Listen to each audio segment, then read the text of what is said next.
여러분 안녕하십니까. 오늘이 일요일 날이죠. 2025년 9월 14일 오후 2시 51분을 가리키고 있습니다. 9분 전 3시를 가리키고 있는데요. 전번 시간에 내가 뭐라 그랬습니까? 나는 소설책을 읽지 않는다. 그런 얘기를 했습니다. 그래서 내가 설국이란 소설이 그렇게 유명하다고 세상에 떠들썩했지만 내가 설국이란 소설을 읽어보질 않았어요.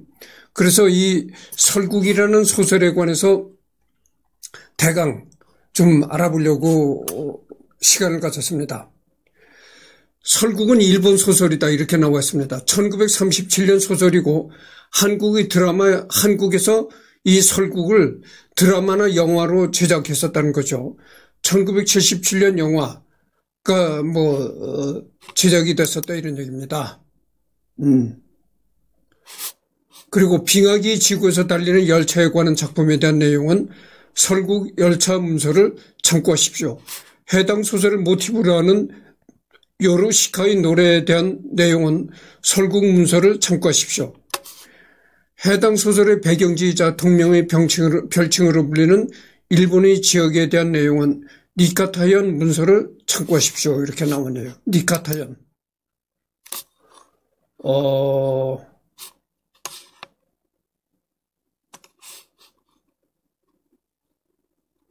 여기가 니카타현이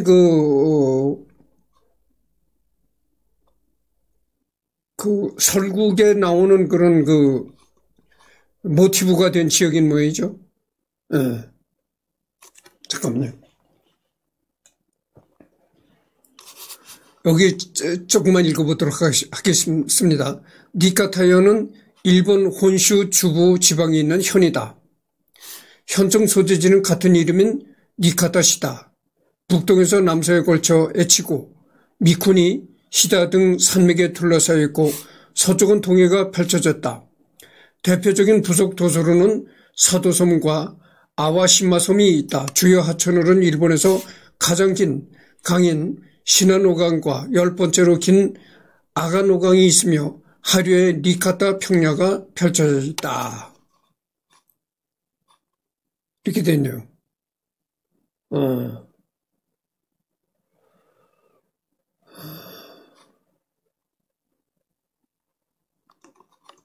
니카타현?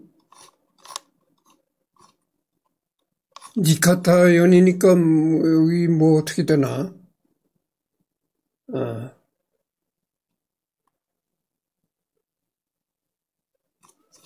여기가 니카타 신리역인데, 여기가 그렇게 추운 지방은 아닌 것 같은데,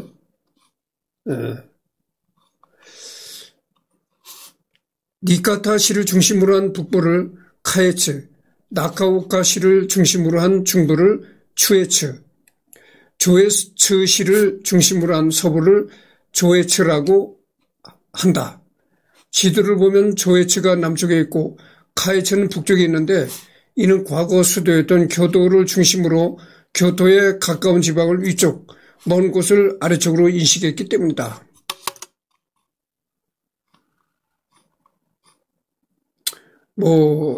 길게는 얘기하지 않겠습니다. 혼슈는 물론 홋카이도마저 능가는 일본 열도 최고의 타설지로도 습도가 연중 고르다. 이는 겨울철 시베리아 기단이 확장하면서 찬 공기가 동해를 건너고 이 과정에서 해기차에 의해 매우 강력한 눈구름이 발달한 후 니가타의 산지에 충돌하면서 폭설을 쏟아내기 때문이다. 일본에서 아주 눈이 많이 오는 지역이라는 거죠. 세세한 건 생략하겠습니다.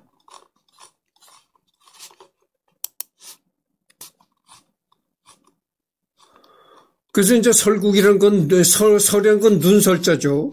눈설자에 대한 나라국이니까 눈이 많이 오는 나라다 이런 얘기인데, 천단강성, 천은 내천자에다가 끝단, 구셀강, 이룰성, 이런 겁니다.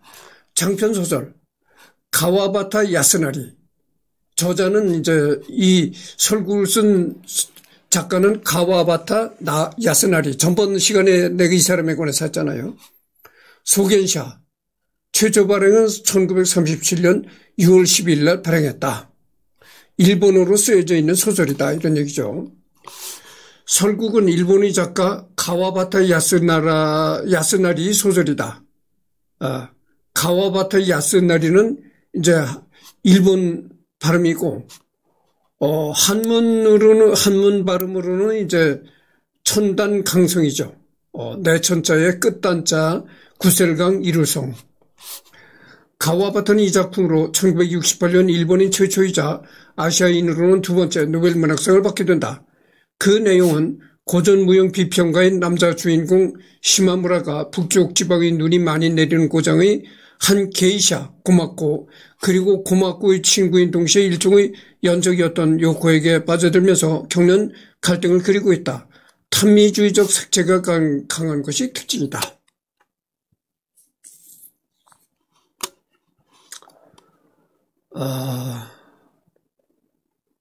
그러니까 이 소설 내용은 뭐냐면 남자 주인공 시마무라라는 남자 주인공이 북쪽 지방에 그 눈이 많이 내리는 고장에서 살고 있는 게이샤의 고마코라는 여자와 이제 사랑에 빠지는 그런 얘기라는 거죠. 게이샤라는 거는 이건 그 일본의 기생을 게이샤라고 하잖아요.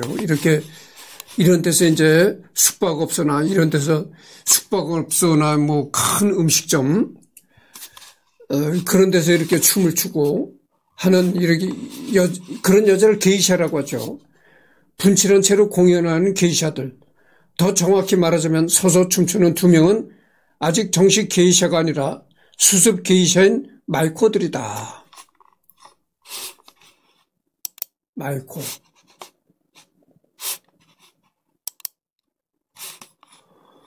그러니까 이 서서 춤을 추는 이 여자는 정식 게이샤가 아니고 정식 기생이 아니고 수습생이라는 거죠. 그러니까 뭐 의사처럼 정식 의사가 되기 전에 종합병원에서 뭐 수련의 생활을 거쳐야 되는 것처럼 아마 이것도 이건 뭐 기생이라면 우리가 뭐 그 밑바닥 계층으로 생각하잖아요. 의사는 많은 지식을 갖춘 사람이니까 당연히 뭐 의대를 나와서 또 3, 4년간을 수련을 쌓아야 되고 이런 과정을 거쳐야 되겠지만 기생이야 뭐 밑바닥 계층이라고 생각하는데 뭐 이렇게 수련을 쌓을 필요가 없을 것 같은데 이게 수련생이라는 거죠. 정식 기생이 아니고 참 기생되기도 까다롭습니다. 게이샤는 전통음악 연주, 전통 무용 공연, 시짓기 같은 예능에 종사하는 일본의 기생이다. 게이샤라는 말은 일본의 고유어가 아닌 한자 성어로서 제주 예자에 놈자자가 합쳐서져 예술에 능통한 사람을 뜻하며 한국 도금으로 읽으면 예자다. 주로 간토 지방, 특히 도쿄에서 쓰는 표현이다. 더불어 게이기, 예기, 니이카타, 사포로 등지에서 쓴다. 게이코, 예자 간사에 특히 교토에서 쓰는 표현이다. 라고도 한다. 원래 게이샤는 남성 예능인을 가리키는 말이었지만 메이지 시대 이후로는 남녀를 가리지 않고 사용되기 시작했다. 전통문화가 지금도 뿌리 깊게 남아있는 교토에서는 게이샤라고 하지 않고 게이코라고 부른다. 게이샤는 예능인을 통틀어 말하거나 그 중에서 남자를 말하는 것이기 때문이다. 뭐 이렇게 됐네요.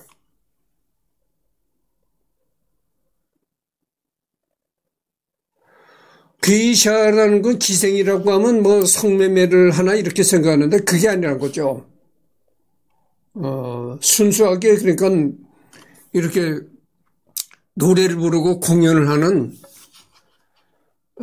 노래를 부르고 공연을 하고 또 시를 짓고 이렇게 어떻게 생각하면 그 다재다능한 예능인 역할이지 잠자리를 같이 한다든 잠자리를 같이 해서 몸을 판다든가 이런 건 아니었다는 거죠. 그러니까 순수하게 예능인적인 그런 측면을 가지고 있던 게 게이샤였었는데 그 후로 에도 시대 후로는 이제 아마도 몸을 파는 그런 일도 했었나 봅니다. 하여튼 뭐 넘어가도록 합시다. 우리나라도 그렇잖아요. 우리나라도 원래 그 기생이라고 하면은 몸을 파는 사람이 아니었어요. 몸을 파는 여자가 아니었어요. 기생이라는 건. 원래 그렇습니다. 기생이라는 건 그 양반들하고 같이 술을 먹으면서 이제 춤을 추고 뭐 노래를 한다든지 그리고 그 시를 같이 짓고 이런 겁니다. 예능인적인 그런 역할이었었는데 나중엔 이게 변질이 돼가지고 이제 몸까지 팔고 이러던 뭐 했던 거죠.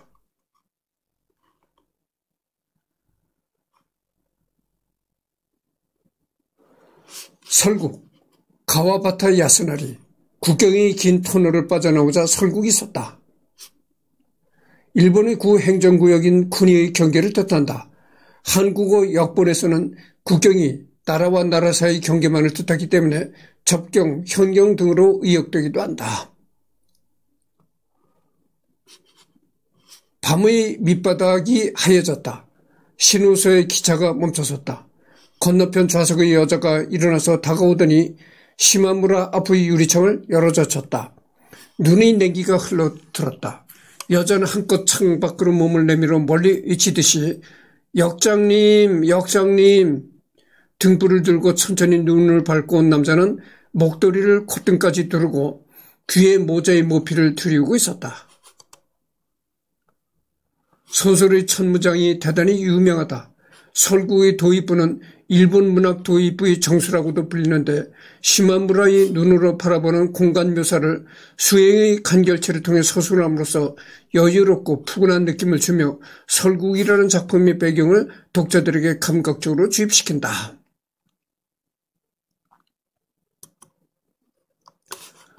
특히 첫 문장인 국경의 부분은 일본 국내에서는 매우 유명한 문장으로 각종 문장론 서적에서 빼놓지 않고 나오며 이 문장만 연구한 논문이 있을 정도이다. 이는 사실 가와바타가 퇴고하면서 탄생한 문장으로 처음에 썼을 때는 국경이 긴 터널을 넘어서자 그곳은 설국이었다고 한다. 일본 대중매체에서도 라이트 노벨, 만화 등에서 자주 이 구절을 패러디하곤 한다. 그러니까 소설이란 건 말이죠. 소설이란 건 요즘에는 영상 시대잖아요. TV 시대, 유튜브 시대 이렇게 영상으로 보는 시대다. 그죠? 근데 이 소설이란 건 영상으로 보는 그게 아닙니다. 글자로 읽어서 이제 느끼는 그런 거죠. 그래서 글자를 읽어서, 그 장면을 연상을 하는 거기 때문에 아주 소설을 읽으면 아주 딱 이렇게 연상이 되어 있고 문장이 아주 그 현상을 아주 잘 묘사하는 문장으로 돼 있어야 된다는 거죠. 근데 여기 보면 그렇잖아요. 밤의 밑바닥이 하얘졌다. 신호소의 기차가 멈춰섰다. 건너편 좌석의 여자가 일어나서 다가오더니 시마무라 앞의 유리창을 열어젖혔다. 눈의 냉기가 흘러들었다. 여자는 한껏 창밖으로 몸을 내밀어 멀리 외치듯이 역장님, 역장님 등불을 들고 천천히 눈을 밟고 온 남자는 그러니까 이제 등불을 들고 천천히 눈을 밟고 온 남자는 목도리를 콧등까지 올렸더라. 콧등까지 두르고 귀에 모자의 모피를 들이우고 있었다. 이런 걸 보면은 우리가 그때 당시 눈이 많이 내리고 얼마나 날씨가 냉기가 돌고 추웠는가를 그게 장면이 이제 연상이 된 거죠. 국경의 긴 터널은 군마현과 니카타현을 잇는 조에츠선의 시미즈 터널이며 신호소는 츠치타루역, 당시에는 츠치타루 신호소이다. 현재는 신시미즈 터널 및 다이시미즈 터널이 개통되었고 시미즈 터널은 니카타에서 군마로 가는 열차가 신시미즈 터널은 군마에서 니카타로 가는 열차가 이용하는 것으로 바뀌어 오늘날에는 시미즈 터널을 나오면 그것은 설국이 아니라 군마현이 된다. 세월이 흐르고 하니까 일본도 여러 가지 지형이 변하겠죠. 이제 여러 가지 교통도 변경이 되고 하니까. 한자 문화권에서는 모두 국경이 날아가는 경계를 뜻하는 낱말로 쓰이지만 일본에서는 지방 간의 경계도 관용적으로 국경으로 부른다. 일본에서 율령제가 시행된 뒤부터 메이지 시대에 도도 부현이 설치되기 이전까지 군의국이라는 도와 군의 중간에 위치한 행정구역이 있었으며 군마현과 니카타에는 옛날에 각각 코즈케국과 에치국으로 불렀고 두 율령국의 경계를 각 지명의 한자를 따 조에츠 국경이라 불렀다. 상술된 일본의 철도 조에츠 선의 이름도 여기서 유래한다. 이렇듯 본 작품에서의 국경과 한국어에서 쓰이는 국경 간의 의미가 다르기 때문에 차라리 현계나 도계로 번역하는 것이 더 원래 의미에 맞아 보이나 한국어 번역에서도 그대로 국경으로 번역하는 경우가 많다. 몇몇 번역본에서는 역조로 현과 현 사이 경계라는 부연을 설명을 붙이거나 접경으로 번역한다. 마찬가지로 소수의 한국어 번역본에서는 소설의 제목이기도 한 설국이라는 단어를 의역에서 눈의 고장 또는 눈고장이라고 번역하는 경우도 있지만 대개 설국으로 직역한다. 그래서 설국이라는 건 일본에서는 현과 현 사이의 경계도 국경이라고 한다는 겁니다. 예, 원래 우리나라 대한민국 국민이 생각하기에는 국경이라고 하면 이 나라와 나라 사이의 경계, 그거를 국경이라고 생각하잖아요. 근데 일본은 그렇지 않다는 거죠. 일본은 전통적으로 현과 현 사이, 그러니까 우리나라 행정구역으로 따지면 군과 군 사이의 경계도 국경이라고 불렀다는 거죠. 그래서 이제 그런 차원에서 원래는 눈의 고장이라는 제목인데, 그래서 이제 그런 차원에서 이 설국이라는 그런 타이틀이 붙었다 이런 얘기죠. 그래서 이것은 눈이 많이 내리는 나라 이런 뜻이 아니고 직역을 하면 눈이 많이 내리는 나라다 이렇게 직역을 하지만 어디까지나 번역이란 건 직역을 하면 안 되니까 의역을 해야 되니까 우리나라 의미로 볼 때는 이게 눈이 많이 내리는 국가가 아니고 눈이 많이 내리는 고장 이런 뜻이라는 거죠. 그래서 이제 직역이라는 것은 글자 그대로 아주 역을 한다는 것은 가장 차원이 낮은 번역이고 차원이 높은 번역을 하려면은 직역이 아닌 의역을 해야 된다 이거죠. 국경으로만 읽을 수 있는 한국에서는 딱히 논란거리가 아니지만 일본에서는 이 국경을 어떻게 발음하느냐에 관련한 논란이 있다. 구니자카이로 읽는다. 구니자카이로 읽는가 고쿄로 읽는가 하는 문제다. 실제로 일본의 현경은 구니자카이라는 표현을 쓰며 원문에는 단지 국경이라는 한자뿐이므로 그렇게 읽어야 한다는 주장이 있는 반면에 배경이 된 군마현과 니카타 현의 경계의 호칭은 전통적으로 조에츠 국경이며 가와바타 야스나리 역시 고쿄로 읽는 것이 옳다고 인정하는 발언을 했다는 주장이 대립한다. 해설.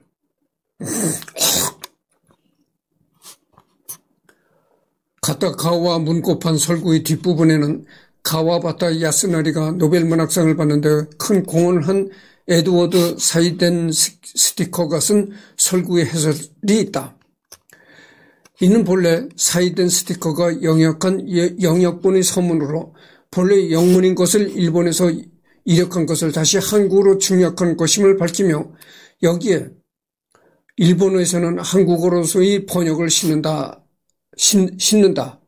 단 이 번역은 이 단락 추가자가 번역한 것으로 나은 번역이 있다면 수정을 바란다. 번역할 수 있는 말이고 각주는 일종의 번역 노트라고 생각하면 좋겠다. 그래서 여러분들 소설 원문도 중요하지만 이 번역도 굉장히 중요한 겁니다. 그래서 이런 말 있잖아요. 번역은 제2의 창작이다. 그런 말 있잖아요. 그게 틀림없는 말입니다. 우리나라에도 얼마 전에 한강이라는 작가가 노벨 문학상을 받았잖아요.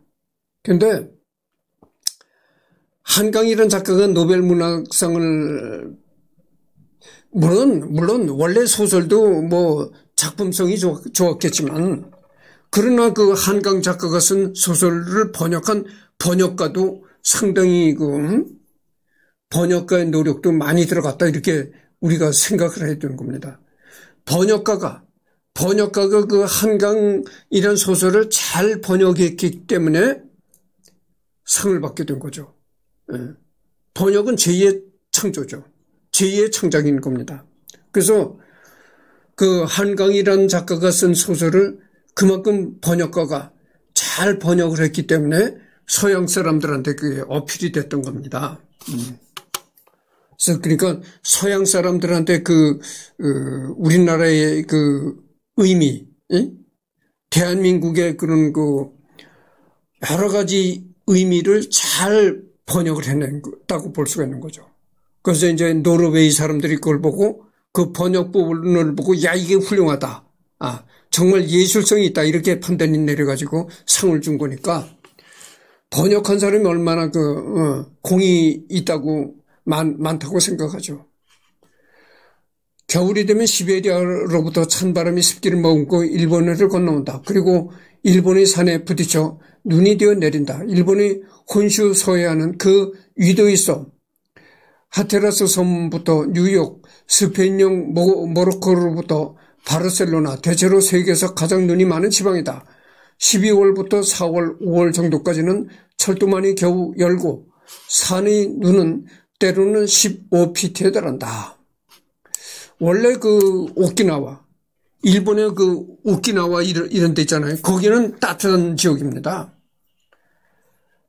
그래서 그 오키나와 같은 데는 뭐 눈이 거의 오는 날이 없겠죠. 그런데 일본에서도 저 북쪽으로 홋카이도나 그 후지산이 있는 쪽 지방, 후지산과 가까운 그 지방은 눈이 많이 내리고 이제 춥다는 거죠. 그러므로 설국이라는 말도 단순히 눈이 내리는 나라라는 의미가 아니고 중앙산맥의 서측에 가로놓은 혼슈의 부분을 특히 나타낸 것이다. 그것은 긴 겨울, 눈에 파묻힌 터널, 겨울의 화로에 연기의 나무가 검게 된 집들, 그리고 아마 동상 혹은 좀 더 공상적으로 말하면 긴 겨울의 무언가의 달빛 사이 해가 뜨는 것을 잊은 생활을 의미한다. 온천도 또 일본에서는 독특한 의미를 갖는다. 이런 얘기를 하니까 아까 내가 방금 전에 얘기를 했잖아요. 그러니까 이제 오키나와 부근으로는 굉장히 더운 지방이고, 이 후지산 후진산이 가까운 이 지역은 추운 지역이다 이렇게 내가 얘기를 했는데, 일본 하면 다다미방, 온돌방, 우리 대한민국은 우리 조선은 예전서부터 이 온돌방이었었지만, 일본은 그게 아니고 온돌방이 아니었거든요. 다다미방이라고 해가지고 굉장히 춥다는 거죠, 겨울엔. 아주.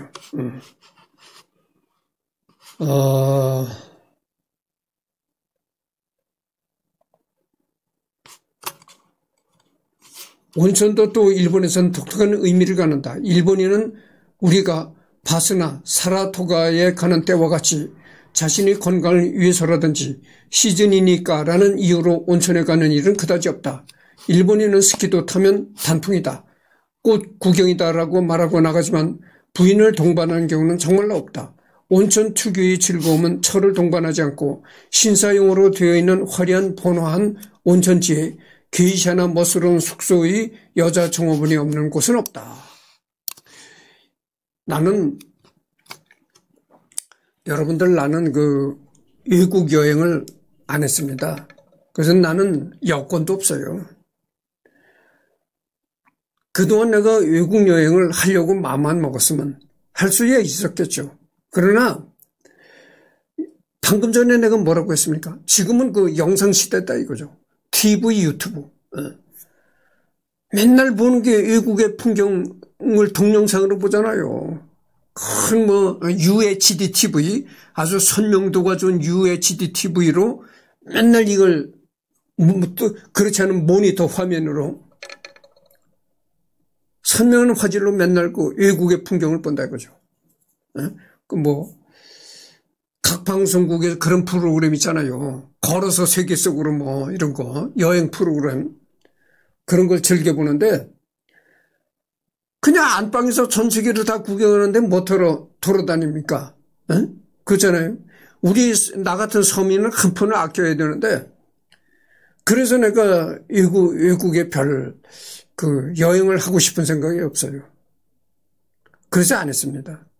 사실 마음만 먹으면 얼마든지 외국 여행을 할 수는 있었겠지만 아니 눈으로 보는 거 똑같죠. 이 화면에서 보는 거 똑같은 거요. 가봐야 별거 없는 거예요. 그렇잖아요, 여러분들. 가봐야 뭐 말도 안 통하지, 예? 지리도 잘 모르지. 하루 종일 내가 해외 단체 여행을 갔다 온 사람들의 말을 들어봤어. 근데 갔다 와봐야 별거 없다는 거예요. 갔다 와봐야 별거 없는 게 이 사진과 동영상 그것만 남는 거지. 별거 없다는 거예요. 뭐냐면은 원래는 여행이라는 게 자기 개별적으로 이렇게 다녀야 되는데 단체 여행이니까 지리도 모르지. 말도 안 통하지. 그러니까 이 가이드만 쫓아다니는 거야. 이 가이드가 깃발을 들고 이제 뭐 가이드가 배낭을 짊어졌으면 배낭에 깃발을 나는 가이드다 그걸 나타내기 위해서 배낭에 딱 깃발 하나 꽂고 다니는데 그 깃발만 따라다니는 거야. 그것만 보고 하루 종일. 그래서 개인 활동을 전혀 할 수가 없었다. 개인 활동하다가 일행을 놓쳐가지고 혹시 일행을 놓치면 어떡하나. 일행을 놓치면 지리도 전혀 모르지. 말도 안 통하지. 어떡하냐. 진짜 외국에서 미아가 되어버렸는데. 그러니까 일행을 놓칠까 봐 겁이 나서 아주 하루 종일 깃발만 절절절절 따라다니는 거야. 따라다닌다는 거야. 그러니까 여행 갔다 와서도 오로지 생각나는 건 안내원의 깃발만 생각나더라. 그렇게 얘기한 사람이 있더라. 그렇게 해외여행을 부정적으로 생각하는 사람들이 있다. 근데 그 말도 일리가 있는 말이에요. 진짜 여행다운 여행을 하려면 개별적으로 이렇게 여행을 해서 깊은 생각도 해보고 좀 이래야 되는데 개인적인 자기만의 시간을 갖고 이래야 되는데 그게 없다는 거죠. 다 단체적인 그런 행동을 해야 되고 하니까 개인적인 시간이 전혀 없다. 이런 얘기죠. 난 그런 해외여행 한 사람들 말도 들어보고 그래서 썩 별로 굳이 돈까지 써가면서 피땀 흘려 버는 돈까지 써가면서 해외여행을 할 필요가 없겠다 이렇게 생각을 했어요. 아니 나 같은 사람 봅시다. 나 같은 사람이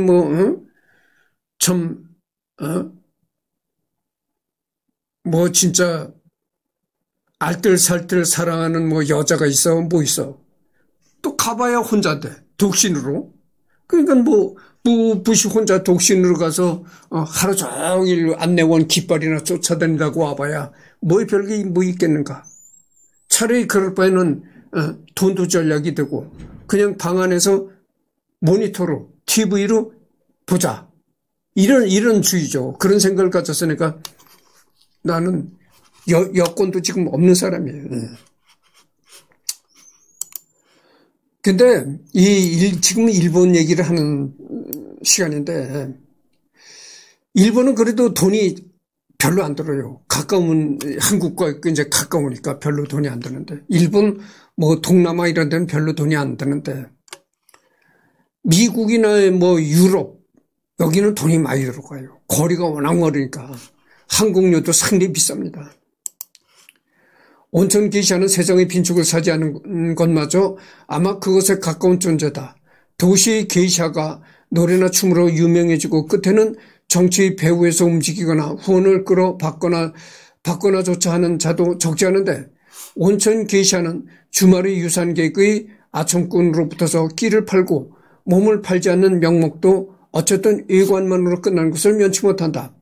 그녀들이 때로 연배의 손님에게 몸을 맡겨 소요리 집이라도 가지게 해받는 건 같은 것이 없는 것도 아니지만 온천지에서부터 온천지를 싫다고 하면서도 헤매하는 그 숙명이 무절제한 아름다움을 그대로 섬세하게 상징하고 있는 것 같다. 가와바타 야스나리가 소설의 여주인공을 온천 게이샤라고 배경이 어두운 설국을 선택한 것도 우연이 아니다.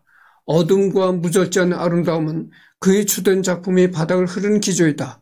설국 안에서 우리는 가장 강하게 가와바타의 세계의 그 차갑디 차가워진 적적함을 느낌에 틀림없다. 1899년 오사카에서 태어난 가와바타는 3살의 고아가 되었다. 도쿄 제국대학 졸업 후 그의 단편은 점차 사람들의 주목을 끌게 되었고 오사카에서 태어났다는 겁니다. 1899년에 이제 그 오사카에서 태어났는데 3살 때 고아가 됐다는 거예요. 3살 때 고아가 됐는데도 불구하고 이제 도쿄 제국대학까지 동경 제국대학까지 나왔다니까 상당히 뭐 공부를 잘했지 않았겠는가. 공부를 잘하면은 장학금도 나오고 이 주변에서 자꾸 도움이 들어옵니다. 도움을 주는 사람들이 나타나기 때문에 남보다 특출나게 공부를 잘하면은 돈이 없어도 공부를 할 수 있는 길이 열리죠. 그러니까 뭐 3살 때 고아가 된 사람이 동경제국대학까지 졸업했다고 있는 걸 보니까 상당히 공부를 잘해서 주변에 도움이 있었지 않았겠는가 이렇게 짐작을 해봅니다. 곧 1920년대 후반에 프롤레타리아 문학계의 대항을 표시하는 서정파의 우두머리가 되었다. 설국은 1934년에 기고 1935년부터 분케이 슌주 등의 잡지를 통해 연재되었으며 1937년 처음 단행본으로 간행된 이래 내용 보강을 거쳐 1948년에 완결판이 발간되었다. 가와바타는 17세기 하이쿠 거정들을 거슬러 올라가는 일련의 문학체계에 속한다고 나는 생각한다. 하이쿠는 서로 반대하는 혹은 조화되지 않은 요소를 조합해서 아름다움의 한순간의 파악을 전하고자 하는 극히 짧은 17자의 시이다. 그리고 고전적인 하이쿠는 움직임과 조용함을 독특하지 않은 방법으로 융합하고 있지만 가와바타는 대단히 엄격한 감각의 융합에 의존하고 있다. 설국을 읽으면 이를테면 겨울밤의 정수감에도 의도치 않게 엄습당해 시내의 흐름을 얕은 여울 등의 둥근 달콤함에서 합류점 혹은 협력한 예시를 들면 차 끓이게 찻주전자에서 끓는 소리가 어느 사이엔가 여자의 발소리를 바꾼다. 이 회화의 훌륭한 점 등에서는 일본의 고전에서의 회화가 단시 주고받으면서 나가는 것처럼 짧은 글이 때로는 2가지 이상의 뜻을 가진 말이 설명문으로 주고받게 되어간다. 이런 걸 읽어보면 이 가와바타가 쓴 그 설국이라는 소설이 굉장히 일본의 그 서정을, 일본적인 그런 느낌을 강하게 풍기는 그런 소설이었다고 봅니다. 그래서 서양의 그 노르웨이 사람들이 이 소설을, 이 번역된 소설을 읽어보고 감탄하지 않았겠는가 이렇게 생각합니다. 그렇죠. 이런 말 있잖아요. 가장 한국적인 것이 가장 세계적인 거다. 이런 말 있잖아요. 그 똑같은 거예요. 가장 일본적인 것이 가장 세계적인 것이다. 똑같은 얘기가 되는 거예요. 그러니까 내가 뭐 설국이라는 소설은 읽어보지는 않았지만 이 설국이라는 소설은 읽어보면 아주 가장 일본적인 정서를 느낄 수가 있다.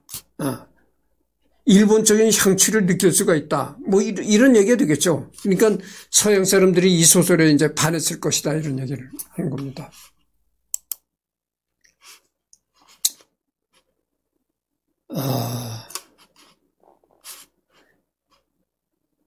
그러니까 그 하이쿠 정신을 이은 소설가는 잠자리를 같이 하는 여가를 묘사하는 때보다도 겨울의 별을 말하는 때에 부드러운 말이 끌리는 것을 느끼는 것 같다.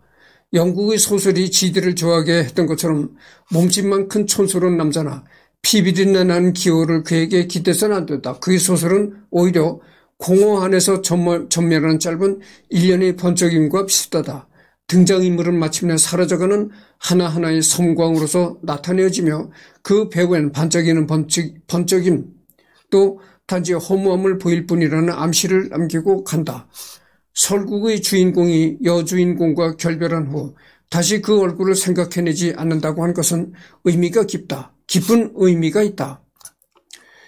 이것은 하이쿠와 소설이 전혀 양립할 수 없다고 말하는 것이 아니다. 설국에서 가와바타는 이 두 개가 양립하는 것이 가능하다는 테마를 선택했다. 그 소설은 인간관계라는 것은 결국 차가운 비정이라는 것, 모든 인간의 감정은 자신을 배신하는 것처럼 할 수 있다는 것이라는 것을 말하고 있다고 생각된다. 주인공은 정말로 연애할 수 없는 부자, 디렉턴트이고 온천 게이샤인 여주인공은 타락한 중에 있으면서도 또한 순진함을 잃지 않는다고 하지만 독자의 눈에는 어째도 퇴폐했다고 밖에 보이지 않는다. 두 사람은 서로 사랑하려고 하지만 사랑은 두 사람을 이으려고 하지 않는다. 가까워지면 가까워질수록 오히려 떨어지고 만다. 주인공인 시마무라는 자기 안의 반은 시니컬하고 반은 희망적인 꿈의 세계를 만든다. 그곳에는 육체와 피를 암시하는 어떤 것도 없다고 해도 좋다. 그는 발레 전문가이지만 발레를 본 적이 없다. 그의 앞에서 발레를 쳐 보이면 그는 눈을 감지 않을까 생각된다. 게이샤인 고마코와의 연애는 처음부터 파국이 선고되어 있다. 그녀를 통해 그는 느낌이 다른 강렬한 아가씨 요코를 안다. 가와바타의 심상 가운데 요코는 산의 어둠에서 번쩍일 한 점의 빛이다. 그러나 시마무라는 고마코에게도 요코에게도 인간으로서 끌어당겨지지 않는다. 이하여 곧 그는 가야 할 때가 왔다는 것을 안다. 고마코에게는 아직 꿈이라는 것이 없다. 좋은 아이네. 소설의 클라이막스 장면에서 시마무라는 상냥하게 말한다. 그러나 그 후에 그가 아무 기적 없이 담담히 좋은 여자야 라고 말을 바꾼 때 그녀는 이제까지 이용당했던 자신을 깨닫는다. 그리고 그녀 또한 곧 남자가 자신을 버리고 갈 것이라는 것을 안다. 말의 정말 사소한 차이가 이 정도로 많은 것을 암시하고 있는 소설은 나는 달리 알지 못한다. 마지막의 전경은 단지 될 대로 됐을 뿐이다. 고마코가 요코를 안고 타는 고치창고로부터 비틀거리며 나올 때 고마코와 시마무라는 떨어진다고 하는 것을 독자도 안다. 고치창고라는 것은 이제 누에 고치를 복원하고 있는 창고라는 거죠. 시마무라는 도에로 돌아가서 그 차가운 디렉턴트를 계속 연기할 것이며 고마코는 자신이 말한 것처럼 요코를 과해진 무거운 짐으로서 이산의 온천 마을에서 몸을 망쳐갈 것이다. 이것들에 있어서 아무것도 설명되어 있지 않다. 요코가 소설의 끝에서 죽었는지 죽지 않았는지도 말해주지 않는다. 그렇지만 만약 마지막 수 페이지에서 당황함을 기억한다면 이미 모든 것이 말해져 있다는 것을 기억해내야 한다. 이 소설은 실제로는 시마무라가 차 끓이게 차 주전자의 소리에 귀를 기울인 곳에서 끝나 있다. 화재 장면은 아무리 아름답게 묘사되어 있다고 해도 이미 쓰인 것의 강조에 불과한 것이다.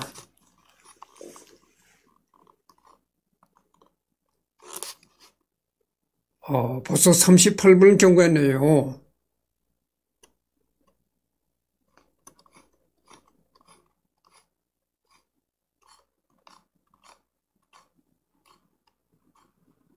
그래서 이제 38분을 경과했으니까 2분이 부족한 40분이잖아요. 여기서 끝내도록 하겠습니다.